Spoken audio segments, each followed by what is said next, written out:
I've seen this movie plenty of times, but I made sure to pay attention on this most recent rewatch. I didn't want to space out while watching.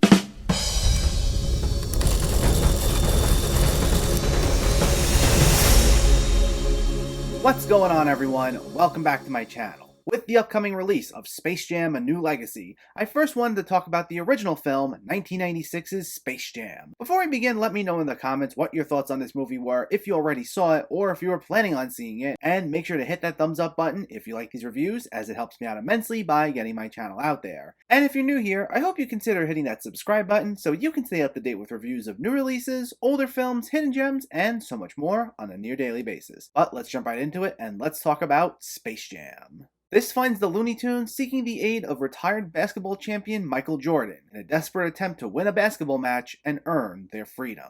This is produced by Ivan Reitman and it's directed by Joe Pytka and is based on a pair of commercials in the early 90s directed by Pytka that partnered Jordan up with Bugs Bunny. And if you're someone who grew up in the 90s like I did, more than likely, this movie needs no introduction. Because while it received mixed critical reception at the time, though notably getting positive reviews from Siskel and Ebert, this has gone on to become a quintessential 90s kids movie, and is still beloved by the audience that grew up with it to this day. And it was all over the place when it was released. Much of the film's popularity stemmed from the fact that both Michael Jordan and the NBA itself were extremely popular at the time, with this being made in the wake of Jordan's return to the NBA. The film's soundtrack was also a major contributor to its longevity, with the song I Believe I Can Fly now being a modern classic, along with the title song and the covers of Fly Like an Eagle and Basketball Jones also being pretty successful. Plus, Nike also ran a huge marketing campaign for the film, with a meeting between them and Ivan Reitman getting it off the ground in the first place, and it spawned a ton of merchandise, with Toon Squad jerseys also maintaining a decent level of popularity to this day, which I think I've seen used as a Halloween costume almost every single year. So, does the movie itself hold up all these years later? Well, yes and no.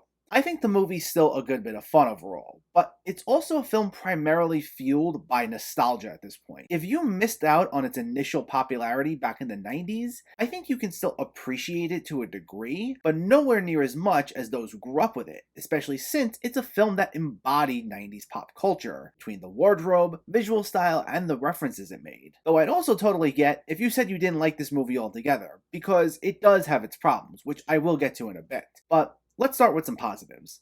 The concept itself is kind of wild when you think about it. Michael Jordan gets sucked down a golf hole by the Looney Tunes to help them win a basketball game against some aliens who stole the talent of 5 other NBA players. It is pretty weird on paper, but I think in essence, it does keep somewhat in the spirit of the wacky hijinks that went into a typical Looney Tunes cartoon. Though apparently the premise was so odd that a number of people Pytka wanted for the movie wouldn't get involved because they found it so weird. But you kind of just gotta go with it here, for the most part. And we'll address more of that later. Though, as for the Looney Tunes themselves, they're mostly enjoyable.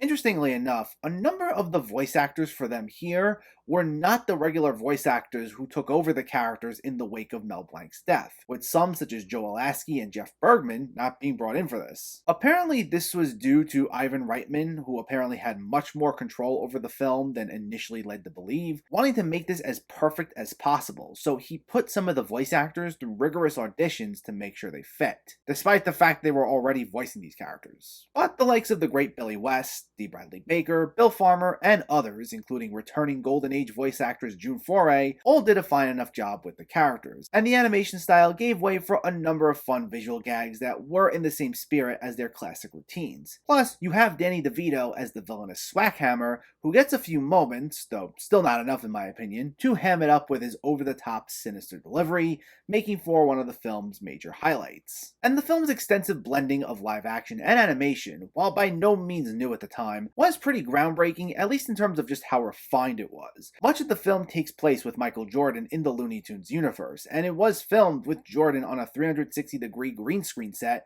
interacting with live-action stand-ins for the Looney Tunes. And it all looked great, especially considering how it wasn't common to do something like this at the time, Who Framed Roger Rabbit being the one to make this popular. and even then it was still only used so much. But it was pretty slick for the most part, and it all blended together well. Interestingly enough, it was due to the process used here that led to Bill Murray taking part in his now infamous scene in the basketball game, because he was initially only brought in for a cameo at the beginning golfing with Jordan, but when he found out how the live action and animation hybrid scenes were being done, he wanted in, and the script was reworked to include him briefly joining to play with the Looney Tunes later in the film. Probably helped that he was also friends with Ivan Reitman, which is mentioned in a not so subtle reference in the actual film.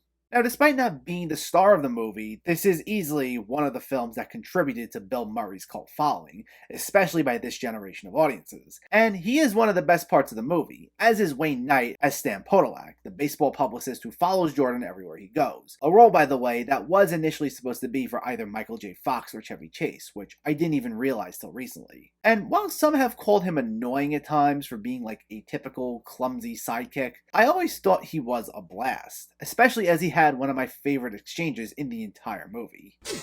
What are you doing? I'm fixing a divot. Oh. He's fixing a divot! Now, as for Michael Jordan himself, there have been a lot of criticisms made regarding his acting and for how wooden it is. And it's not quite honed in on that much as ruining the film or anything, but it's usually cited as one of the biggest criticisms for this. Though, honestly, I don't think he's that bad. Now, to be clear, he is definitely not an actor, and you can tell. And there is something to be said about him being wooden at times. Like, he keeps a pretty cool demeanor throughout the entire movie, and he rarely ever deviates from that emotional range. And I get it, especially as part of the film's point was to show him as really likable. Honestly though, he could have been a whole lot worse. For what it is, it's fine, and he does add to the movie's charm when he can. So all that combined still makes this pretty enjoyable for me each time I watch it. Now, for the part that I know no one wants to hear, and that's the criticisms. Now, one thing I will say is, it's best that you don't think too hard regarding this film's logic, as it's just meant to be all in good fun. And it is. But I mean, like any other movie, it's not perfect, and to just hide behind the excuse of, well, it's a kids movie, you shouldn't think too hard about it, isn't fair, because there have been plenty of great kids movies that don't have some of the issues that this has, and are also beloved to this day. So we'll start with the Looney Tunes themselves, and I know this is backtracking a bit on some of the things I said earlier. Now yes, there were a number of fun visual gags that captured the spirit of the characters, especially the way they get thrashed around, the way they come up with ridiculous ways of getting around the Monstars in the basketball game, and so on. I still maintain that. But it's worth noting that, despite how fun they can be at times, they do act out of character in certain instances, as infamously stated by longtime Looney Tunes director Chuck Jones, who worked with these characters for 40 years during the golden age of animation, so he knows what he was talking about. Now, for most younger audiences who still hold Space Jam dear to them, you'll find a lot of them actually aren't huge Looney Tunes fans beyond these movies. So more than likely, if you were to bring this criticism up, they more than likely won't care. And I get it.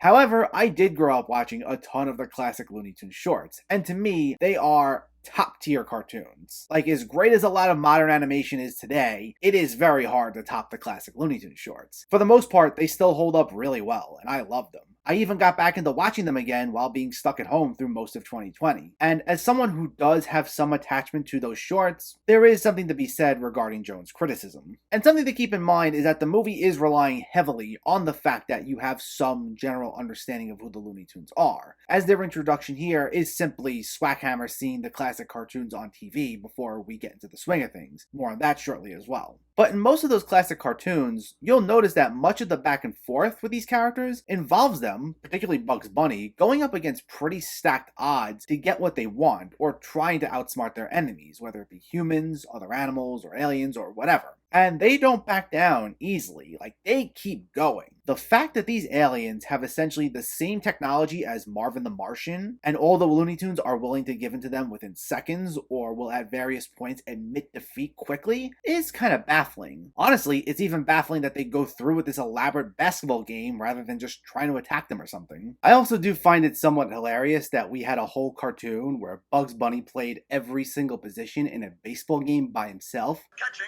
Bugs Bunny. Left field, Bugs Bunny. Right field, Bugs Bunny.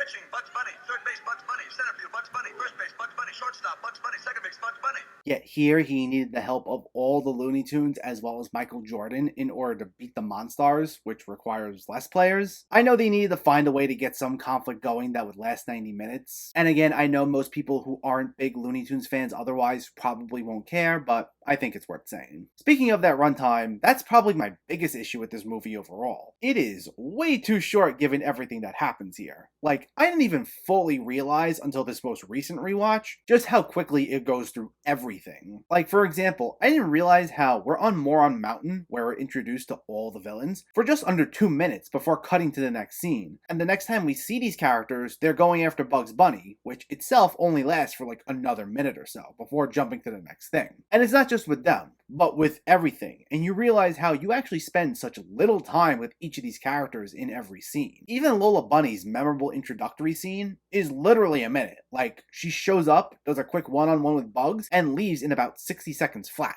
Hey, nice playing with you. And there's just no room to breathe during any of these scenes, as it just keeps moving to the next thing, to the point where it just feels rushed, and characters will just brush things off way too quickly. My favorite thing being how everyone just accepts that the Looney Tunes are real within like a 5-second conversation, and think nothing of it, even though this is a world where people don't know that cartoons are real. Like, the fact that they're not traumatized or anything just amazes me. Michael, do you know that your friends are cartoon characters?